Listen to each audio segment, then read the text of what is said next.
Salut à tous les amis, j'espère que vous allez bien. Putain, il fait beau, je te jure, enfin il fait beau. On sait jamais, à tout moment dans une heure il pleut, mais wow, ça fait du bien au moral, genre de voir un ciel bleu. Je vous jure, c'est un truc de ouf. Enfin, les gens regardent à travers le toit et les gens du sud ils se disent mais il est fou lui, ça c'est pas ça faire beau, tu vois.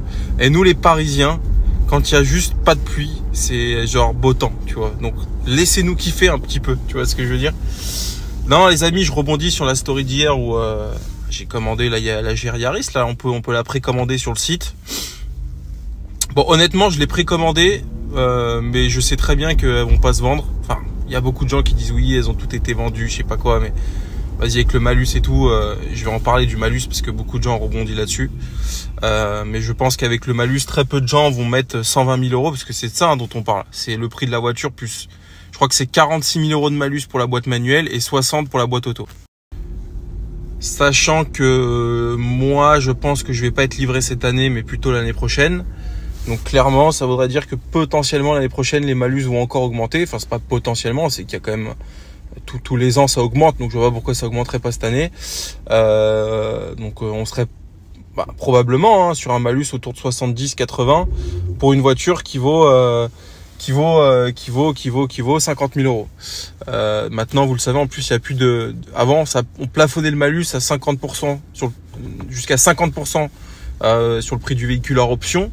Donc, ce qui voulait dire que c'était plutôt pertinent parce qu'on payait que 25 000 euros de malus sur une voiture qui en vaut 50. Là, c'est complètement con puisqu'on va payer plus de malus que le prix de la voiture. Rendez-vous compte. Mais bon, c'est comme ça, c'est la vie, ça sert à rien de refaire le monde. Les lois sont faites ainsi et puis voilà, qu'est-ce que vous voulez que je vous dise. Mais je l'ai quand même commandé parce que pour tout vous dire, il y a 2 voitures dans ma vie il y en a 3. Enfin non, il y en a 4. J'ai eu tellement de voitures qu'il faut bien que je fasse ça. Mais il y a 4 voitures dans ma vie qui m'ont mis une claque. Il y a la Mégane 2 RS parce que c'était ma première voiture de sport, j'avais 19 ans, j'avais travaillé dur pour me la payer. Et cette voiture-là, je pense, aujourd'hui quand je prends la mienne, je trouve ça complètement désuet, hein, on va pas se mentir. Mais quand tu as 18 ans, enfin j'avais 19 ans, et ramenez-vous à l'époque, c'était en 2012 ou 2013, c'était en 2013. 2013, la Mégane 2 RS, la Mégane 3 RS, elle avait 2 ans, elle venait quasiment de sortir, donc c'était un truc de fou. Faut tout se remettre dans le contexte parce qu'à l'époque, les voitures c'était... Aujourd'hui, tu vois une Ferrari, une Porsche, tout le monde s'en fout, mais à l'époque, dans les années 2000, 2010, c'était un truc de malade de voir une Ferrari dans la rue. Genre moi je m'en rappelle, vous allez me prendre pour un fou, mais j'avais peut-être 10 ans ou 15 ans et j'étais dans une station-service avec mes parents, ils remettaient l'essence dans la voiture et il y avait un mec en Ferrari et genre c'était tellement choquant de voir une Ferrari que le mec je l'avais suivi dans la station, tu sais, parce que pour moi le mec c'était genre un ovni, enfin je sais pas, c'était bizarre, tu vois. Puis moi je suis passionné de bagnole donc je voyais un mec en Ferrari, pour moi c'était un truc de fou, tu vois. Bon, aujourd'hui quand tu vois une Ferrari, tout le monde s'en fout complètement, surtout en région parisienne, t'as que ça. Et la dernière fois j'étais au même endroit, là j'étais au feu rouge, je vois une F40 passer, bon incroyable, tu regardes. Mais à l'époque, tu vois une F40, t'appelais toute ta famille, ouais maman j'ai vu une F40, enfin tu sais c'était un truc de fou. Pareil à l'époque quand j'étais gamin, j'habitais dans le sud, je me rappelle j'allais à l'aéroport de Marignane, je me rappellerai toute ma vie. Aéroport de Marignane, parce que moi j'habitais à Salon-de-Provence, une espèce de nationale, et j'avais vu une BMW Z8. Pour ceux qui connaissent la Z8, c'est quand même rarissime, t'en vois très peu. Et vas-y, pendant une semaine, j'en parlais à tout le monde, mes copains, enfin bon, c'est un truc de fou. Bon, tout ça pour vous dire qu'aujourd'hui,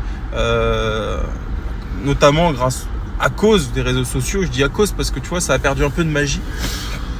On normalise complètement ces voitures-là, alors que c'est des voitures d'exception, des voitures de rêve, des voitures que 1% même pas peuvent se payer, et donc ça reste de l'ordre de l'exceptionnel, de l'extraordinaire. Et je pèse mes mots, sauf qu'aujourd'hui les gens se rendent plus compte de ça. Mais quoi qu'il en soit, il y a 4 voitures qui m'ont mis une claque dans ma vie. Il y a première Mégane 2 RS, comme je vous expliquais, je pense que c'est plutôt parce que c'est sentimental, parce qu'à l'époque avoir une voiture de sport c'était un truc de fou. Moi j'avais des potes, ils avaient des Golf 5 GTI, etc. Et vas-y, c'était un truc de malade, vraiment, tu vois. Et la deuxième voiture qui m'a mis une tarte, c'était ma BMW 1M. Pour moi, ça restera une des voitures aujourd'hui qui m'ont le plus fait kiffer. parce que la 1M, ça reste la 1M. J'adore cette caisse, j'adore toujours cette caisse. Pareil, aujourd'hui, c'est un peu vieux, un peu désuet, mais tu prends un kiff de ouf. Pour le coup, c'est plus qu'une Mégane de RS. Je dirais que c'est quand tu exploites une 1M, c'est vraiment génial comme voiture. La troisième auto que j'ai kiffé, c'est la GR Yaris. Et la quatrième, vous vous doutez bien, le GT4 RS, c'est fabuleux comme voiture. Je pense pas que ma GT3 RS, je vais autant kiffer, très honnêtement. En termes de perf et tout, c'est stratosphérique. Mais en termes de plaisir pur, notamment le bruit, le son et tout, c'est extraordinaire. Mais la GR Yaris, j'ai adoré cette auto. À tel point, et j'allais en venir, que je ne pouvais pas en racheter une, vraiment. Surtout que la nouvelle a un peu gommé les défauts de l'ancienne.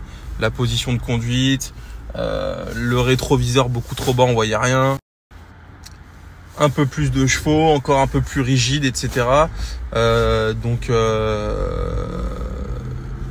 Très content. Voilà, je l'ai prise en boîte auto. Et oui, n'en déplaise aux puristes que j'emmerde. Je l'ai prise en boîte auto parce que je vais en faire mon projet le suivant.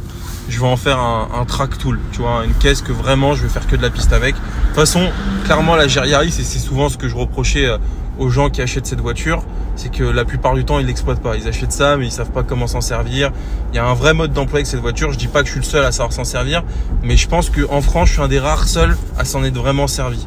Avec évidemment Yann Le Jossec que vous connaissez tous, un des meilleurs à mon goût, à mon sens. Lui en a quelques-unes je pense dans sa flotte de véhicules chez Pégase, mais la GR Yaris c'est une caisse fabuleuse. Quand on sait s'en servir, on prend un plaisir mais innommable. Je me rappelle encore au Bourbonnais m'envoyer des grandes dérives à 130, et c'est pas des blagues, j'ai encore des vidéos à 130 les amis, c'est la vitesse sur l'autoroute 130. Sauf que moi j'étais en butée de contre-braquage, enfin incroyable, cette voiture folle furieuse. Et pour en venir donc aux histoires de malus, sachez les amis que non, je ne suis pas un berlot. Je ne vais pas mettre 60 000 € sur la table pour immatriculer une GR Yaris. Donc on aura le temps d'ici là. De toute façon, je pense que je vais être livré d'ici 1 an. Donc bon, voilà, on aura le temps de trouver des solutions. Mais je pense pas que je l'immatriculerai si je peux. Maintenant, aujourd'hui, les constructeurs imposent d'immatriculer la voiture parce que notamment pour leurs chiffres de vente. En gros, une immatriculation, c'est une vente. Donc du coup, ils t'imposent d'avoir une immat définitive. À l'époque, tu pouvais sortir les voitures en W garage. Tu en faisais ce que tu veux, mais aujourd'hui, c'est devenu un peu délicat. Donc, à voir d'ici là. Bien évidemment que je vais pas m'amuser à mettre 60 000 sur la table parce que ça ferait quasiment 115 000 € parce que moi, j'ai pris toutes les options, les jantes forgées, etc. Donc, je vais pas m'amuser à payer une Yaris 115 000 €. Je gagne bien ma vie, je commence à gagner de l'argent, vous vous doutez bien, c'est indéniable. Bon, faut pas être con non plus, tu vois, et mettre 115 000 balles là-dedans, clairement. Donc voilà les amis, voilà l'idée. Mais je suis très heureux d'avoir acheté cette voiture. Franchement, ça va faire un beau petit parking parce que mon GT4 RS, je vais pas le vendre, c'est sûr, ça y est, je veux le garder. Je peux pas me séparer de ma première vraie voiture neuve, de sport, etc. GT3 RS, ça va faire GT4 RS, GT3 RS, GR Yaris, Alpina 110 R. D'ici là, je vais me prendre quelques Renault Sport pour moi. Ça va quand même faire une collection costaud hein, pour 30 ans. J'aurai 30 ans. Et puis il restera la Ferrari, évidemment. Mais ça je me le refuse. Bon, j'ai pas les moyens pour l'instant, on va pas se mentir non plus.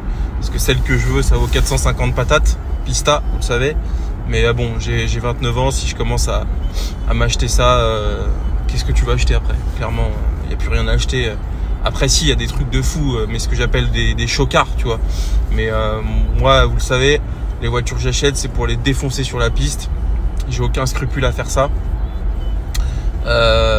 Et donc je me vois mal emmener, je sais pas moi, une La Ferrari ou une McLaren P1 sur la piste. Quoique je le ferais si j'avais les moyens, vraiment. Mais aujourd'hui j'en suis loin. Et peut-être un jour, Inch'Allah. Bon les amis, passez une bonne semaine, une bonne journée. Pas mal de business, de livraison, de plein de trucs aujourd'hui. On va kiffer notre race.